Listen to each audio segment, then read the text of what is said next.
흥미롭지만 이슈로 정리하기엔 애매한 것들. 푸틴이 역대 최대 84%라는 압도적인 득표율로 또 대통령이 됐습니다. 그래서 이제 30년을 집권하는 말도 안 되는 상황이 생겼는데, 이게 푸틴의 투표 용지래요. 여기 재밌는 게 불 붙이면 지워집니다.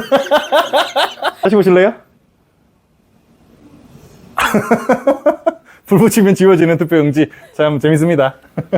과연 믿을 수 있을까를 떠나서 어쨌든 푸틴은 대통령이 또 됐습니다. 요즘 기술의 발전이 압도적입니다. 유전자 편집 기술이 되게 좋아요. 생물학적인 얘기를 여기서 하려면 3시간 잡아먹어야 되니까 그 얘기는 못하고요. 유전자 편집 기술이 진짜 잘 된 덕분에 인공지능과 연계해서 유전자 편집을 되게 잘하고 있습니다. 진짜로 회춘이 가능한 약이 FDA 승인을 준비하고 있어요.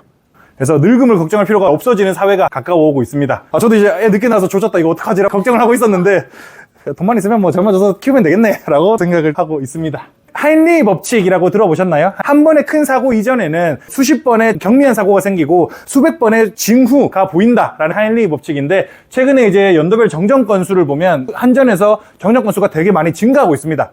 인프라라는 게 도로도 그렇고 전력망도 그렇고 통신망도 그렇고 모든 망들이 그렇지만 깔아놓으면 끝이 아니거든요. 그걸 계속 유지 보수를 해줘야 됩니다. 근데 이제 작년 재작년에 원자재 값이 너무 비싸다 보니까 한전의 전기 공급이 차질이 많이 생겼고, 그러다 보니까 이제 누적 손실도 커지다 보니까 유지 보수가 잘 안 됐었어요. 유지 보수가 잘 안 되는 기간 동안 정전 건수가 되게 많이 늘었습니다. 요거를 지금 어떻게든 해결하지 않으면 하인리 법칙에 따르면 조만간 큰 사건이 발생할 가능성에 대해서 염두를 해봐야 될 것 같습니다. 그리고 초콜릿 지금 많이 드세요. 앞으로 초콜릿 못 먹습니다. 코코아 값이 지금 유례 없는 최고가까지 올라가게 됐습니다. 코코아가 아프리카 몇몇 지역에서밖에 재배를 못해요. 근데 이제 그 가난한 자들의 농사입니다. 아프리카라는 말만 들어보셔도 대충 아시겠지만, 아프리카 남미에서 코코아를 재배를 하는데 플랜테이션이라고 얘기를 하죠. 인건비 안 되는 어린애들 데다가 코코아 열심히 따게 만들어가지고 그걸로 이제 하는 게 이 코코아 산업인데, 너무 돈이 안 되다 보니까 플랜테이션을 통해서 재배하는 곳조차도 없어지고 있고, 그러다 보니까 공급이 너무 딸리게 돼서 코코아 가격이 급등하는 이슈가 발생을 했습니다. 그래서 초콜릿 지금 먹을 수 있는 시간이 별로 남지 않았습니다. 이젠 돈 많아야 먹을 수 있는 게 초콜릿이에요. 뭐 인공 초콜릿 먹으면 되긴 하죠. 근데 이제 천연 초콜릿 먹고 싶잖아요, 다들. 아닌가?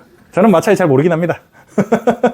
그리고 중국 부동산이 또 계속해서 심상치 않은 모습을 보여주고 있는데, 작년 1, 2월에도 마이너스였습니다. 이게 지금 노란색이 매매 부지 면적이고 파란색이 이제 매매 금액이거든요. 부지 면적과 금액인데 YOR입니다. year over year이라고 해서 전년 대비예요. 이미 23년 1, 2월에 마이너스였는데 이번에 압도적인 마이너스를 기록했습니다. 퍼센티지로 마이너스 20%, 마이너스 30% 이렇다는 거예요. 면적은 마이너스 20%고요. 가격은 마이너스 30%입니다. 면적이 20%인데 가격이 떨어졌다는 거는 그 집값 자체도 더 떨어졌다는 거겠죠.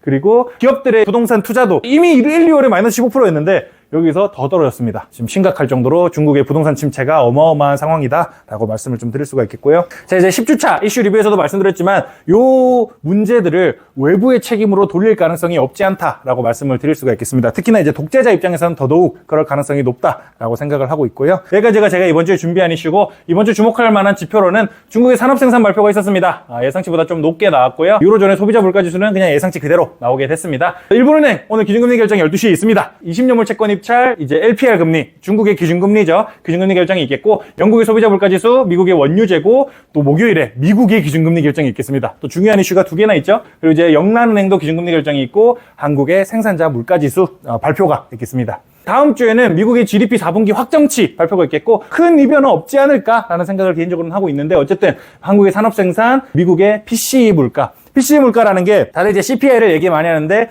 미국의 정책 담당자는 PCE 물가를 더 중요하게 봅니다. 개인 소비 지출 물가라고 해가지고 소고기가 너무 비싸지면 닭고기의 가중치를 높이는 이런 물가가 이제 PCE 물가예요. 그래서 좀 더 서민의 입장에서 바라보는 물가다라고 생각을 하시면 될 것 같고, 연준은 정책 결정을 하는데 이 물가를 더 중요하게 봅니다. 그래서 이것도 중요하게 참고하시면 될 것 같습니다. 여기까지가 제가 이번 주에 준비한 이슈였고요. 혹시 궁금하신 거 있으실까요? 아무래도 저는 이번에 일본의 통화정책 관련한 이슈하고 연관이 좀 있지 않을까 싶거든요. 일본이 통화정책을 긴축하겠다, 이제 완화정책을 끝내겠다라고 얘기했을 때 달러가 약해졌어요. 급격히 약해졌다가, 근데 이제 어젠가 엊그저께인가 일본이 다시 이제 국채 매입을 하겠다 그랬거든요. 그래서 다시 달러가 강해졌어요. 그 영향이 좀 클 것 같다라는 생각을 개인적으로는 하고 있습니다. 그러니까 원화 자체의 영향보다는 달러가 약세가 됐다가 강세가 된 요인이 좀 있지 않나라고 생각을 하고 있습니다. 네.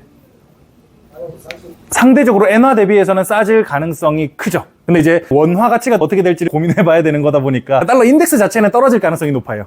네. 변경을 하거나 그럴 계획이 저는 사실 이 상황을 다 가정해서 이번에 안전자산을 70%까지 두는 거기 때문에 사실 변경 가능 생각은 없기는 해요. 개인적 차원에서 좀 필요하다고 생각한다면 안전자산 10% 더 늘리든 아니면 뭐 10% 정도의 변동은 주는 것도 나쁘지 않을 것 같다라는 생각은 좀 들어요. 근데 어차피 저는 자동 재배분도 잘 걸려있고 하다 보니까 변화가 필요하다는 생각은 없기는 합니다. 어쨌든 일본은행도 이 긴축을 시작할 거다라는 거는 작년부터 계속 있어 왔던 관점이다 보니까 이제 시작하겠다 일 뿐인 거지. 더 궁금하신 게 없으시다면 여기서 마무리를 하도록 하겠습니다. 고생했습니다.